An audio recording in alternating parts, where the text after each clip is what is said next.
Recordando, ¿no? Vectores sería el segundo tema, el primer tema ha sido análisis dimensional. Un vector, y en general los vectores también son usados en geometría, también se usa en física, un poquito en trigo. Los vectores se usan, ¿por qué? Porque los vectores nos ayudan a definir una magnitud, porque a veces las magnitudes necesitan de una dirección o sentido, no solamente de un módulo, ¿no? En el caso de las magnitudes escalares, ¿recuerdan qué son las magnitudes escalares? Porque hay dos tipos de magnitudes, las magnitudes escalares y las magnitudes vectoriales. ¿Se acuerdan qué son las magnitudes escalares?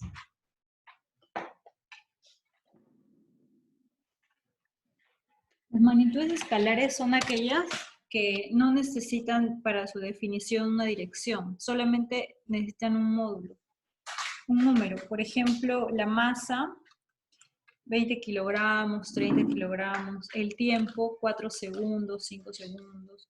No, yo no digo la masa va hacia la derecha, masa hacia la izquierda, ¿no? No necesito eso en su definición, solo necesito un número y obviamente su unidad.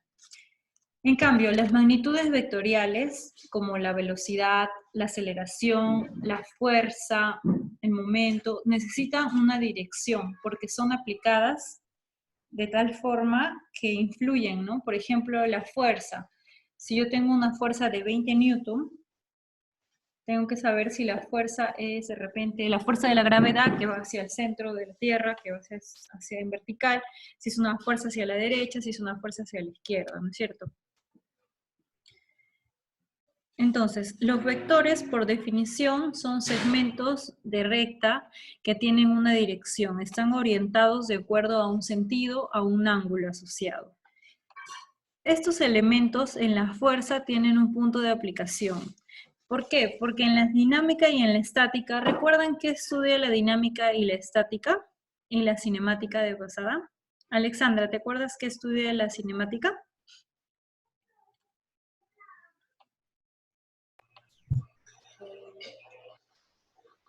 Ay, no. En la cinemática, ¿se acuerdan cuál es el primer tema? Un tema básico de cinemática sería MR1, ¿es cierto? Movimiento rectilíneo uniforme. En este tema se usa bastante la velocidad y la aceleración. Y acá se necesita saber en vectores, ¿no? Porque la velocidad tiene una dirección y la aceleración también. Si yo tengo una aceleración en contra del movimiento, se dice que es una aceleración negativa o que el móvil está desacelerando. En dinámica y en estática. En estática principalmente las fuerzas, se hace un diagrama de fuerzas. Recordemos que en este diagrama de fuerzas debe haber un equilibrio, ¿no? Y en dinámica tenemos la fuerza igual a masa por aceleración. Ahora.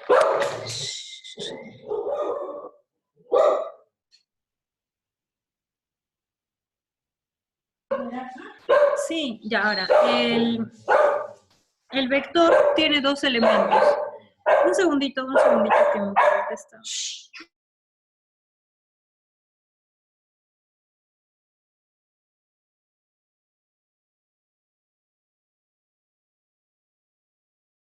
Ya, entonces, el vector tiene un módulo y tiene una dirección. El módulo nos va a decir acerca del tamaño, de la longitud del número de ese vector. La dirección nos va a decir acerca del sentido que tiene el vector. Ahora.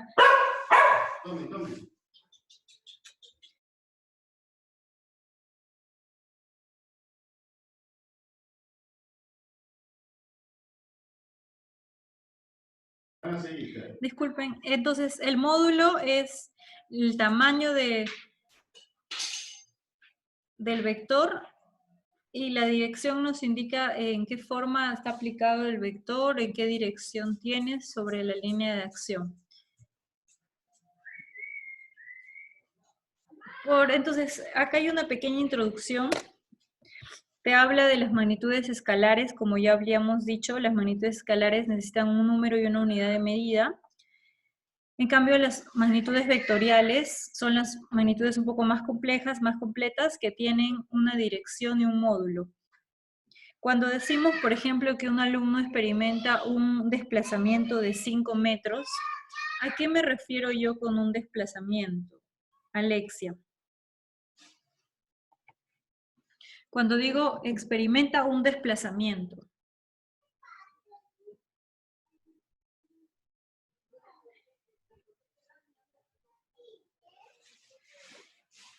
Ok, ¿se acuerdan qué es el desplazamiento, Nick?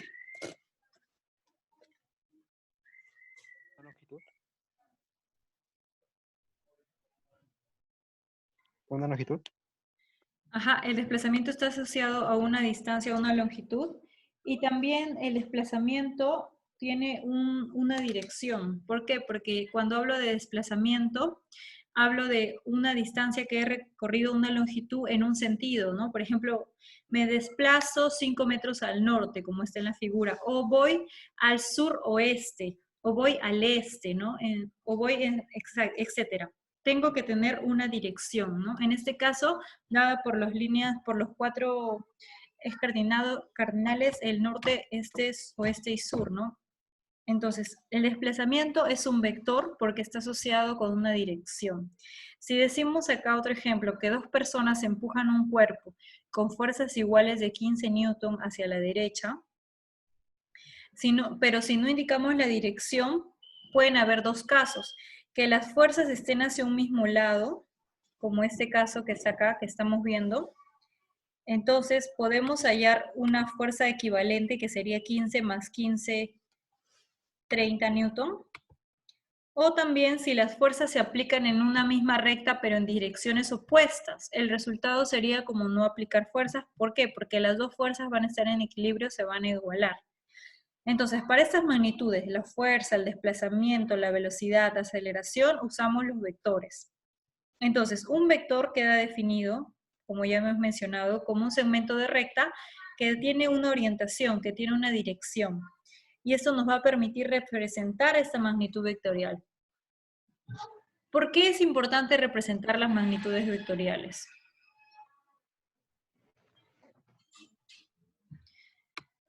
Yara, ¿por qué crees que es importante?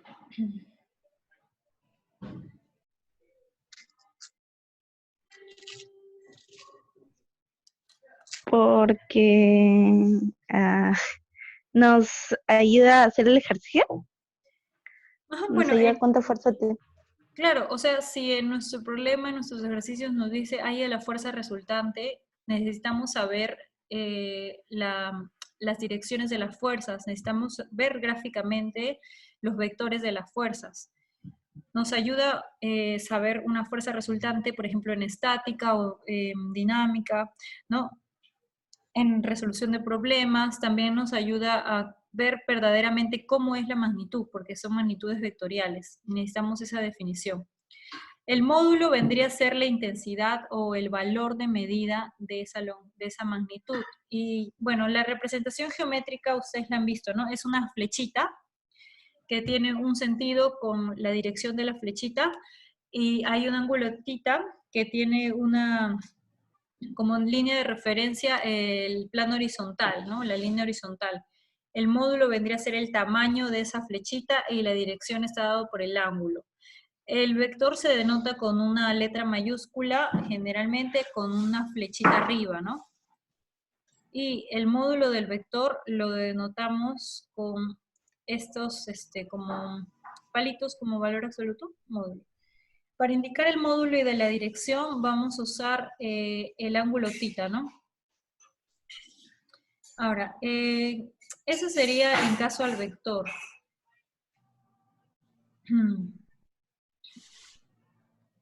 Ahora, en la expresión cartesiana de un vector. Keila, ¿te acuerdas por qué se le llama expresión cartesiana de un vector? Porque está dibujado en el plano cartesiano. Ajá, Y según su dirección. Ajá, muy bien. Entonces, acá, por ejemplo, como dice su compañera, tenemos el sistema de coordenadas cartesianas y un vector puede colocarse en ese sistema con la dirección, con el ángulo, y tenemos dos componentes, el componente en el eje horizontal y el componente en el eje vertical. El componente en el eje horizontal vendría a ser en el eje X y se considera con la letra, el vector unitario I minúscula. Y el componente en el eje vertical con la J. Amor, sí me lleva. Ahora, la expresión del vector va a estar relacionada con estos dos vectores, con I y con J. El I va a ser en el horizontal y el J en el vertical. Entonces, vamos a ver acá abajito. Esto de acá, notan, esto de acá, por favor, esto de acá, no, esto de acá. A sub I y A sub X. Esto de acá ya lo han visto antes, chicos. Esto de acá. Sandra, Clara, ¿sí?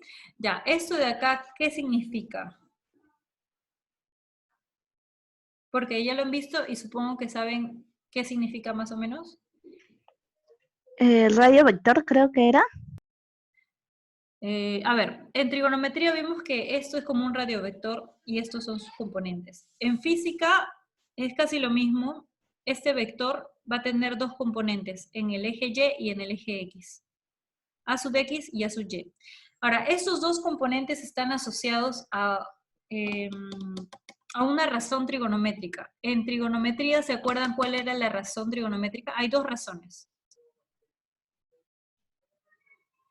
Si este es El seno y el coseno.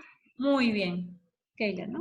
Este de acá era el seno y este de acá el coseno del ángulo. Muy bien. Entonces, hay que recordar un poquito acá trigonometría porque vamos a usarlo y también, si no, vamos a usar, ¿cómo se llama? El teorema de Pitágoras. Entonces, ¿dónde está? Ya, entonces, vamos a usar un poco de trigonometría, razones trigonométricas, seno y coseno, y también vamos a usar el teorema de Pitágoras. Luego, acá dice, entonces la expresión representada o representación cartesiana se denotará AX, AY, donde uno es el coseno y otro es el seno, si queremos usar trigo. Luego, en la expresión tenemos los vectores I y J. También se considera de mucha utilidad los vectores unitarios. Los vectores unitarios son estos dos, y eso vamos a ver más adelante. Ahora, acá, por ejemplo, dice, luego, los vectores también se pueden expresar en función, ya hemos visto eso, ¿no? O sea, pondríamos A sub X por I minúscula más A sub J por J minúscula, donde I está en el lado de las abscisas X y J está en el lado de las ordenadas Y. El módulo del vector es muy importante. El módulo de vector se está hallando con ¿qué teorema, chicos? ¿Qué teorema implica esto de acá? Raíz de A De cuadrada. Pitágoras. Ajá, entonces, por el teorema de Pitágoras, como dice su compañera, se está hallando el módulo del vector. AX cuadrado, Y cuadrado, raíz cuadrada. Ahora dice acá, el vector resultante. Sin ver, ¿alguien se acuerda a qué se refiere con el vector resultante?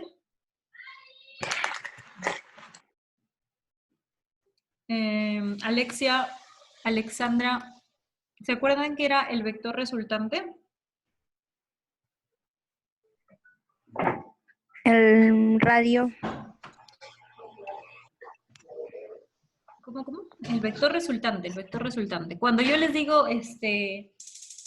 por ejemplo, una caja está siendo jalada hacia arriba por una polea con una fuerza de 20 newton y la caja pesa 5 newton. ¿Cuál es el vector resultante? ¿Cuál es la fuerza resultante? ¿Qué me refiero yo cuando digo una resultante?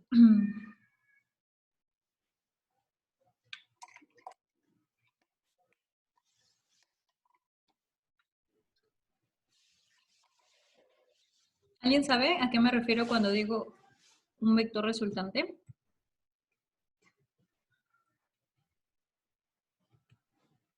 El vector resultante es aquel que surge de la suma de todos los vectores que intervienen. El resultante vendría a ser la suma de varios vectores que intervienen. ¿Ok? Acá, en este ejercicio pequeño, está A es igual a 6i, o sea, 6 en la horizontal, ¿no? 6 cuadraditos, 3, 6. B es 3j, 3 en la vertical, hacia arriba. C es igual a 4i, pero miren, está hacia la izquierda. Y te piden hallar el vector resultante. Cuando sumamos A con C, Kiara, cuando sumamos A con C, ¿qué vamos a hacer?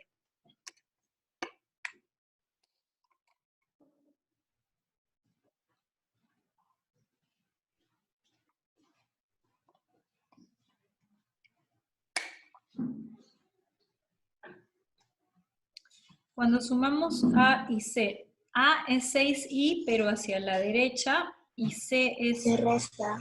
Muy bien, se resta. Se restan porque... ¿Por qué? Porque están en diferentes direcciones. Sí, porque están en diferentes direcciones. Entonces, se resta 6 menos 4, y este 6 menos 4 sería i, 2i, más 3j. Y ahí está, ese sería el vector resultante. Nada más. ¿Ok? ¿Hasta aquí alguna duda, pregunta, inquietud?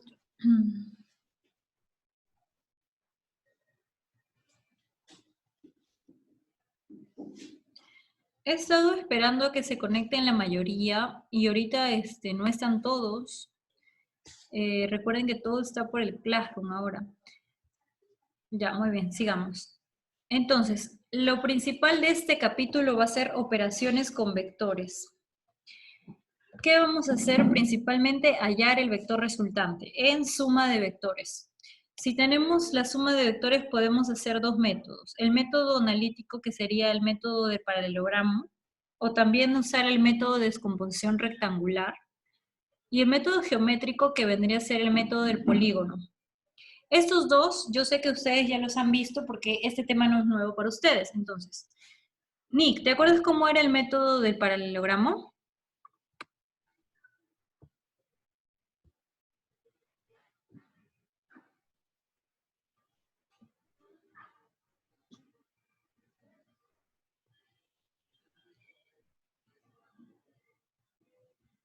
Francesca, ¿te acuerdas cómo era el método del paralelogramo? Sí, yo recién acabo de entrar. Ok, pero estamos preguntando cosas del año pasado, ¿recuerda? Método del paralelogramo es aquel donde se coloca los vectores y se forma un paralelogramo, nada más, y se halla el resultante. Ahorita vamos a ver la figura. Método del polígono. ¿Quién me dice qué es el método del polígono? ¿Te acuerdas, Keila? ¿Te acuerdas, Kiara? Método del polígono.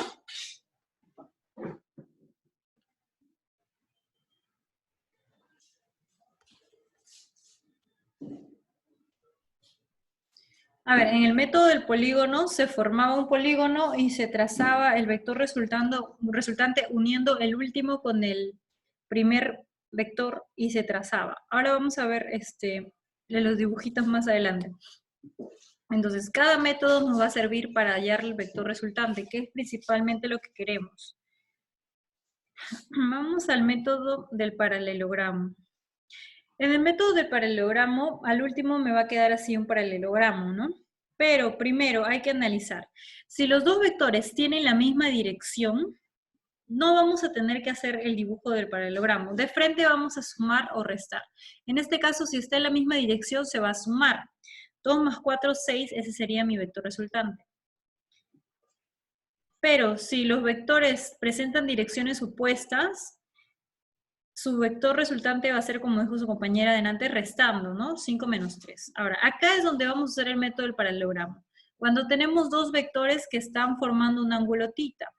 B y A están formando el ángulo θ. Entonces, si los dos vectores no están en la misma dirección, vamos a usar el método del paralelogramo.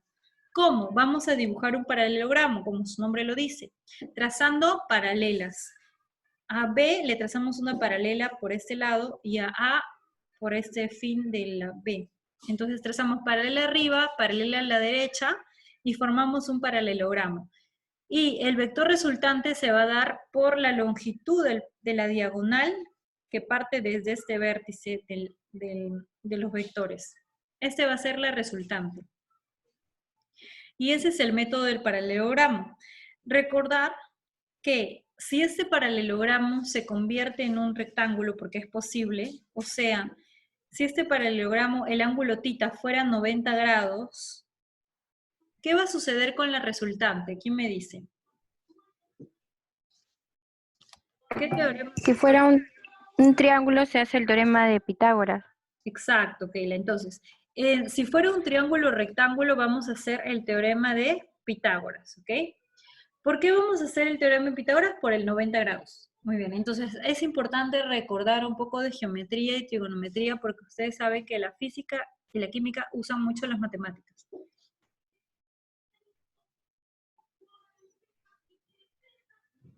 Ahora, ya que vimos este método gráficamente, vamos a ver ahora acá un pequeño ejemplo, ¿ok? Primero esta propiedad. El vector resultante va a quedar dado por esta fórmula. Esta fórmula ustedes la van a aprender. Aunque por ahora no se van a tomar test de vectores todavía, primero van a estar los test de análisis dimensional, que ya voy a publicar en estos días, ya mañana máximo. Entonces, el módulo del vector resultante se va a determinar por la raíz de a cuadrado más b cuadrado más el doble del coseno por la multiplicación de los módulos. Todo está en módulos. Este resultante va a tener una razón trigonométrica, que es el coseno del ángulo θ, donde recordar, θ es el ángulo que forman los dos vectores. Θ es el ángulo que forman los vectores. Entonces, si θ vale 0, el coseno de 0 es 1. Y si θ vale 90, el coseno de 90 es 0. Entonces va a quedar como el teorema de Pitágoras, como nos dijo su compañera. ¿Sí? Ahora, la propiedad importante también que hay que recordar es que dos vectores, A y B, van a formar entre sí un ángulo cuya medida puede estar entre 0 o 180. Entonces siempre se va a cumplir que la resultante va a variar entre un mínimo y un máximo, donde el mínimo va a ser la resta y el máximo va a ser la suma. ¿Sí? Entonces, esta propiedad es importante recordarla porque la vamos a usar en algunos ejercicios. ¿Sí? Dos vectores cuyos módulos son A y B son de tal manera que formen un ángulo. Ese ángulo puede ser 0 como mínimo o 180 como máximo. Cuando forman 0 grados, simplemente va a ser la suma. Y cuando forman 180 va a ser la resta. Vamos a ver el ejemplo. Dice, se tienen dos vectores del mismo tipo, cuyos módulos son 20 y 15 unidades. 20 unidades, 15 unidades. ¿Cuál no podría ser la resultante? Vamos a aprovechar este teorema. Entonces, la resultante va a estar entre la resta y la suma. O sea, la resultante va a ser o bien la resta 5 entre 5 y 35. Esta relación nos indica que el módulo de la resultante es mayor o igual a 5 y es menor o igual a 35. En otras palabras, el módulo de la resultante está comprendido entre 5 y 35. De estas alternativas, vemos la que no cumple, ¿no? Entre 5 y 35, la que no está sería, ¿cuál sería? 40. Ajá, entonces 40 sería la respuesta, porque 40 no es posible que se dé. 40 no cumple, y esa es la respuesta. Muy bien. Entonces, para esa propiedad vamos a utilizar el teorema de Pitágoras. Para otros ejemplos, ¿no? El teorema de Pitágoras, ¿qué nos decía? A ver, ¿quién está? Sandra, ¿qué nos decía el teorema de Pitágoras en un triángulo, rectángulo, hipotenusa C?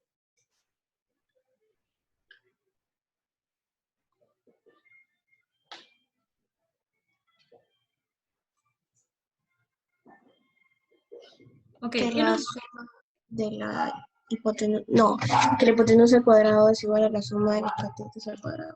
Muy bien. Y también vamos a usar el seno y el coseno. ¿Te acuerdas cómo ya era el seno de tita?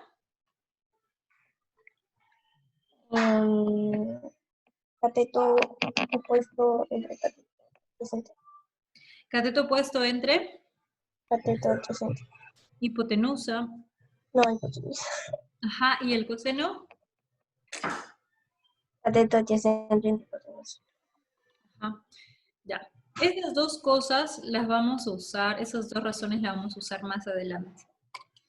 ¿Ok? Acá hay otro ejemplo ya. Antes de proseguir con los ejemplos, vamos a hacer la autoevaluación. ¿Ya? Voy a preguntar, a ver, de acuerdo a al orden de nombres, a ver.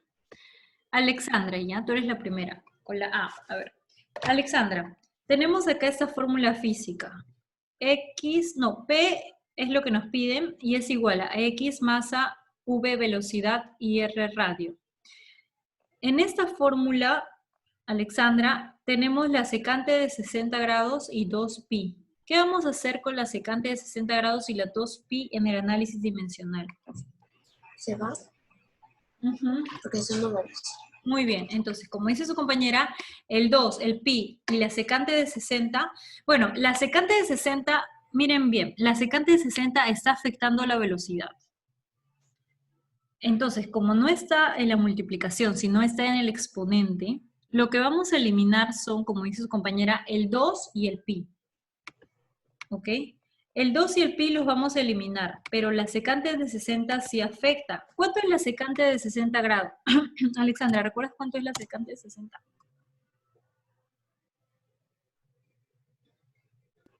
2. 2, muy bien. Ese 2 sí va a afectar a la velocidad, ¿ok? Entonces, mi ecuación va a quedar. P es igual a ¿qué, Alexandra? A ver. A masa por velocidad cuadrada. Muy bien, por velocidad al cuadrado. ¿Te acuerdas las unidades dimensionales de la velocidad? L por T a la menos 1. Muy bien, perfecto. Luego, para finalizar tu participación, ¿cómo sería? ¿El radio en qué unidades está? Es una longitud L. Muy bien.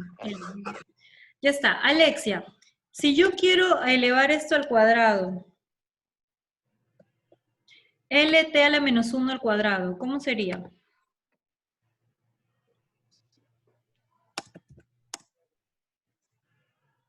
¿Qué me da? A ver.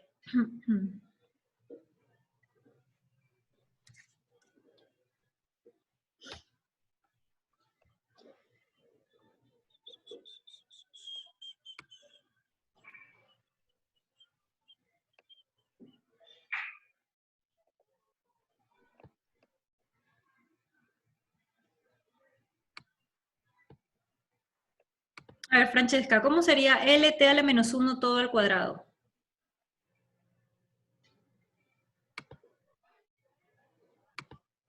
Chicos, estoy poniendo nota de participación en estos minutos. LT a la menos 1 todo al cuadrado, ¿cómo sería? Nick, ¿qué me queda?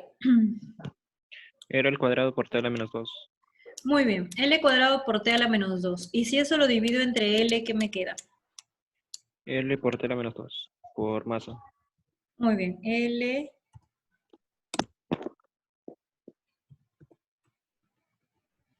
T a la menos 2 por masa. Muy bien, ya está. Ahora, la pregunta que dicen, ¿qué magnitud representa M por L por T a la menos 2, Nick?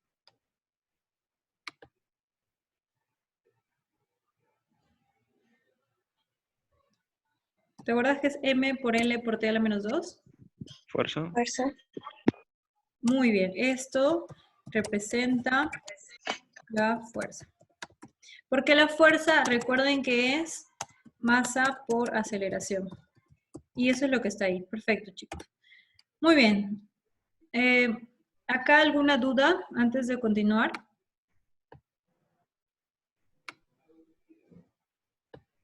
Ya, sigamos. Te dice, sabiendo que la siguiente expresión es dimensionalmente correcta, hallar K.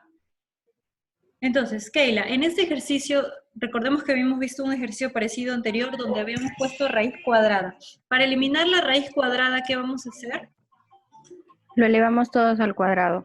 Muy bien, elevamos al cuadrado. Acá te quedaría C al Cuadrado igual a igual a raíz de P por K al cuadrado sobre D por D minúscula. Ya. ¿Qué pasa con la raíz? Ah, PK al cuadrado se elimina, se va. PK al cuadrado. Disculpa. Sobre D por D. Ajá. Este P... Ay, disculpa. No, Vamos a colocar así, ¿ya? PK al cuadrado sobre D por D, ya. Muy bien, ya, continuamos. Dice que C es la velocidad, D es la densidad, P es la presión y D grande es el diámetro. Te piden hallar K. Chicos, acá este D, ¿cuál es el? A ver, D mayúscula es la densidad y D minúscula es el diámetro, ¿ya? Ya. Antes de hacer esto, vamos a recordar, a ver. ¿Recuerdas, Keila, cómo hallo la densidad? Densidad es igual a, ¿te acuerdas?